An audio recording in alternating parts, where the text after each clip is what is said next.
अध्याय 29 विज्ञान और सभ्यता की विरासत। धर्म। प्रकृति के साथ मानव का सामना होने के परिणाम स्वरूप बहुत सी महत्वपूर्ण घटनाएं हुई। लोगों को अपनी जीविका प्राप्त करने में जंगल, पहाड़, कड़ी मिट्टी, सूखा, बाढ़, पशु आदि से होने वाली कठिनाइयों से निपटना पड़ा।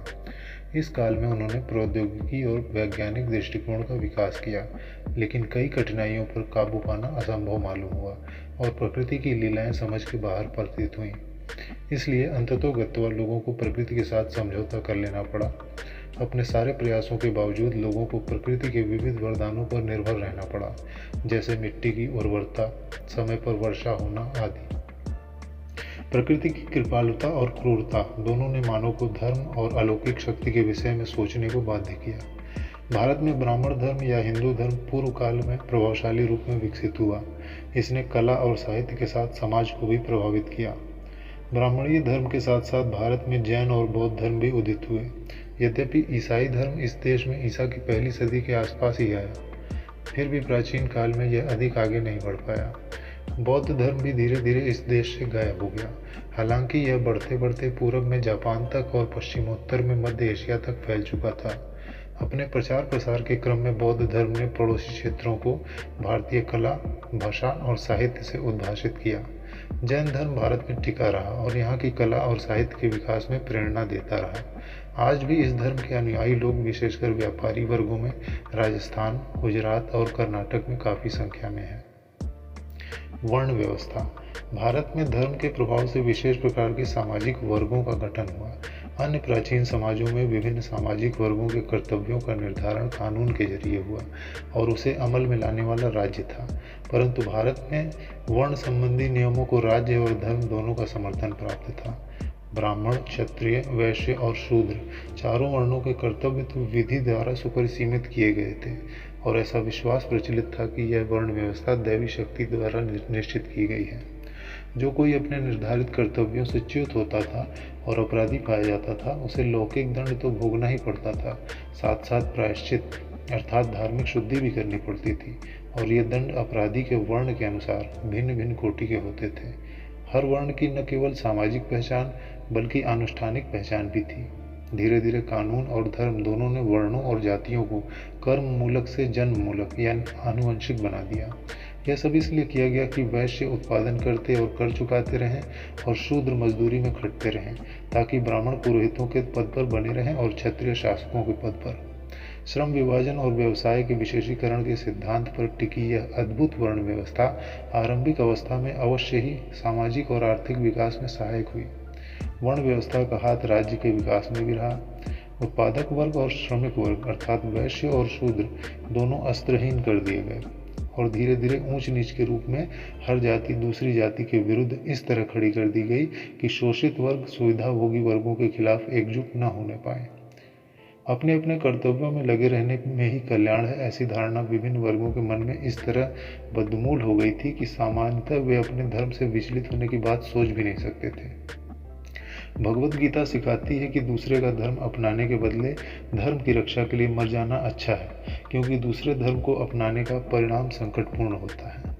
निम्न वर्णों के लोग अपने कठिन कर्तव्य का पालन इस दृढ़ विश्वास के साथ करते रहे कि अगली जन्म में वे सुख की जिंदगी पाएंगे। इस विश्वास के फलस्वरूप एक ओर पैदा करके सबको खिलाने वालों और दूसरी ओर बिना कुछ किए मुफ्त का खाने वाले राजाओं, पुरोहितों, अधिकारियों, सेनानियों और बड़े बड़े श्रेष्ठ व्यक्तियों के बीच लड़ाई झगड़े बहुत ही कम हुए। इसलिए निम्न वर्णों के साथ जोर जबरदस्ती की सीधी कार्रवाई प्राचीन भारत में बहुत आवश्यक नहीं हुई। जो कुछ भी यूनान और रोम में गुलामों और अन्य उत्पादक वर्गों से कोड़े का डर दिखाकर कराया जाता था, वह यहाँ के वैश्य और शूद्र स्वतः करते थे, क्योंकि ब्राह्मण धर्म और वर्ण व्यवस्था ने उनके दिमाग में ऐसी ही धारणा जमा दी थी। दार्शनिक पद्धतियाँ। भारतीय चिंतकों ने संसार को माया समझा तथा आत्मा और परमात्मा के बीच के संबंधों की गंभीर विवेचना की।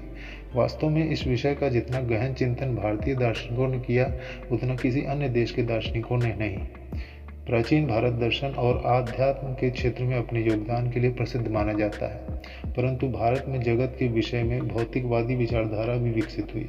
भारत में उदित 6 दार्शनिक पद्धतियों के बीच हम भौतिकवादी दर्शन के तत्व सांख्य में पाते हैं, जिसके संस्थापक कपिल का जन्म 580 ईसा पूर्व के आसपास हुआ। उनके अनुसार आत्मज्ञान के साधन है प्रत्यक्ष, अनुमान और शब्द। सांख्य दर्शन में ईश्वर का अस्तित्व नहीं माना गया है। इसके अनुसार संसार की सृष्टि ईश्वर ने नहीं प्रकृति ने की है तथा संसार और मानव जीवन की नियामिका स्वयं प्रकृति है। भौतिकवादी दर्शन को ठोस बनाने का सबसे बड़ा श्रेय चारवाक को है, जो ईसा पूर्व 6ठी सदी के आसपास हुए थे। उन्होंने जिस दर्शन की स्थापना की वह लोकायत कहलाता है। उनका मत है कि जिसका अनुभव मनुष्य अपनी इंद्रियों द्वारा नहीं कर सकता है, उसका वास्तव में अस्तित्व नहीं है। इसका तात्पर्य यह हुआ कि ईश्वर का अस्तित्व नहीं है। लेकिन व्यापार, शिल्प और नगरीकरण में हास होने के साथ ही दर्शन में प्रत्ययवाद की प्रमुखता हो गई। प्रत्ययवादी दर्शन बताता है कि संसार माया और भ्रम है। उपनिषदों में लोगों को उपदेश दिया गया है कि सांस्कृतिक विषयों से दूर रहें और ज्ञान पाने की चेष्टा करें।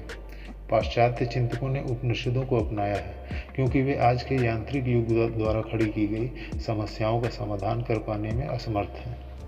प्रख्यात जर्मन दार्शनिक शोपेनहावर ने अपनी दार्शनिक विचारधारा में वेदों और उपनिषदों को भी स्थान दिया है। वह कहा करते थे कि उपनिषदों ने उन्हें इस जन्म में दिलासा दी है और मृत्यु के बाद भी देती रहेंगी। शिल्प और प्रौद्योगिकी, यह कहना गलत होगा कि भारतीयों ने भौतिक संस्कृति में कोई प्रगति नहीं की। उन्होंने उत्पादन के कई क्षेत्रों में निपुणता प्राप्त की। भारतीय शिल्पी रंगाई करने तथा तरह तरह के रंग बनाने में परम दक्ष थे। भारत में बनाए गए मूल रंग इतने चमकीले और पक्के होते थे कि अजंता और एलोरा के मोहक चित्र आज भी ज्यों के त्यों हैं। इसी तरह भारत के लोग इस्पात बनाने में भी परम कुशल थे। इस्पात बनाने की कला सबसे पहले भारत में ही विकसित हुई।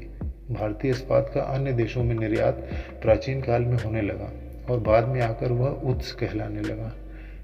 विश्व का कोई अन्य देश इस्पात की वैसी तलवारें नहीं बना सकता था जैसी भारतीय शिल्पी बनाते थे। पूर्वी एशिया से लेकर पूर्वी यूरोप तक इन तलवारों की भारी मांग थी।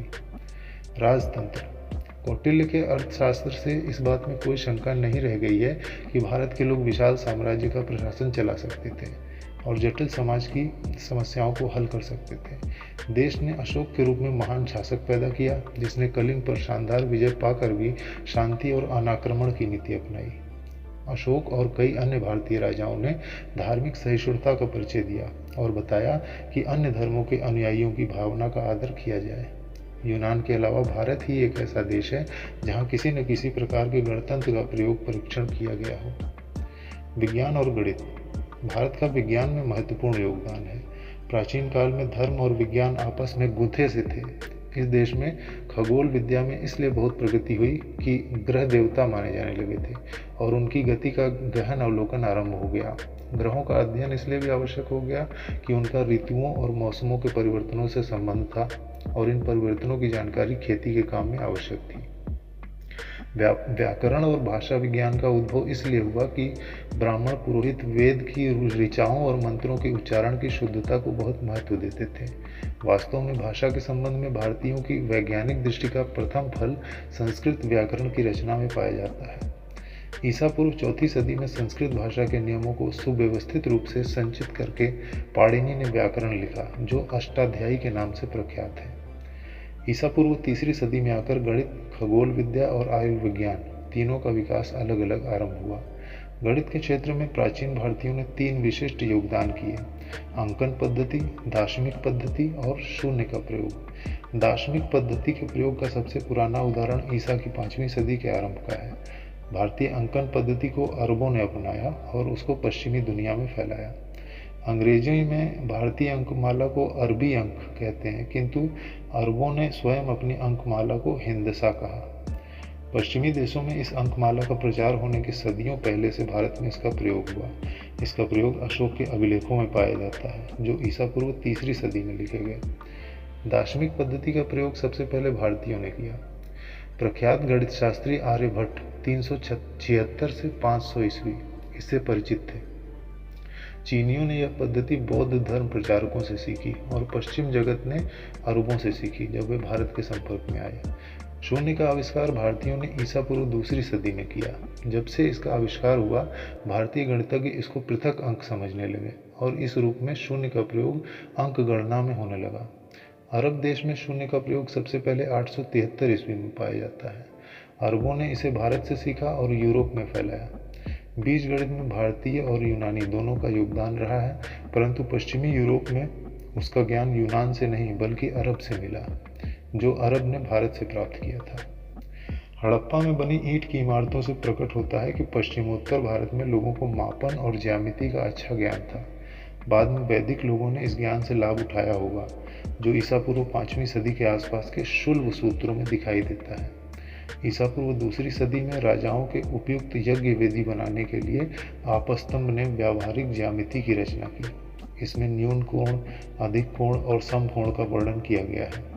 आर्यभट्ट ने त्रिभुज का क्षेत्रफल जानने का नियम निकाला, जिसके फलस्वरूप त्रिकोणमिति का जन्म हुआ। इस काल की सबसे प्रसिद्ध पुस्तक है सूर्य सिद्धांत। समकालीन प्राचीन पूरब में इस तरह की कोई दूसरी कृति नहीं पाई गई है। खगोल शास्त्र में आर्यभट्ट और वराहमिहिर दो महान विद्वान हुए। आर्यभट्ट 5वीं सदी में हुए और वराहमिहिर 6ठी सदी में। आर्यभट्ट ने बेबीलोनियाई विधि से ग्रह स्थिति की गणना की। उसने चंद्र ग्रहण और सूर्य ग्रहण के कारण का पता लगाया।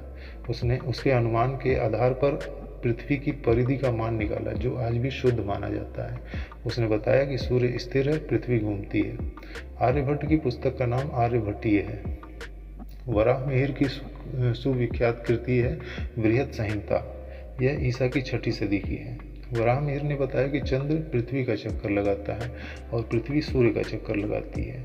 उसने ग्रहों के संचार और अन्य खगोलीय समस्याओं के अध्ययन में यूनानियों की अनेक कृतियों का सहारा लिया।